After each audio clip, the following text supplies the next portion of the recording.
Hey everyone, and welcome back to the channel. In today's video, I'll be teaching you guys how you can set up a backup server or subdomain to your DNS on Cloudflare. So without further ado, let's dive right in.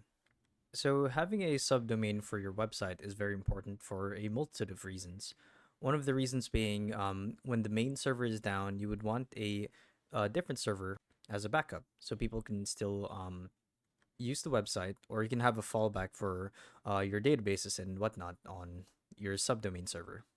So to actually set it up is pretty simple. You just need to log into your Cloudflare account, and you want to navigate to the left side panel where you can access Control Panel, or rather the configuration settings for your DNS server.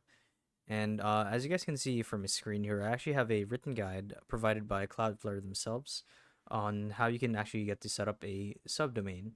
But what I'm here for is to help you better understand just how these work and to guide you guys every step of the way. So with all that said, let's begin. So the first thing you need to do, like I said, is you need to open your Cloudflare account on their website.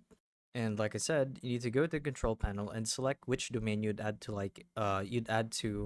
or rather you'd like to add a subdomain to. So once you've made your selection, simply follow the steps here. On the right hand side of the domain that you want to add a subdomain to, click on manage, and if you see once you click on that, you'll see a drop down menu with a bunch of options to choose from. Now there it will be said that there will be an option to add a child domain. So this is actually the subdomain for that DNS. And once you're there, you want to simply navigate, or rather follow this path here.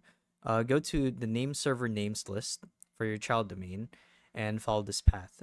Within the DNS, go to records of the parent zone, add two or NS records to for the subdomain that you want to delegate, and it would look a little something like this, as you can see here.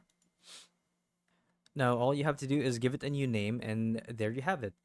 Your website is tied to two types of domains that run on separate servers. And yeah, that's how you do it.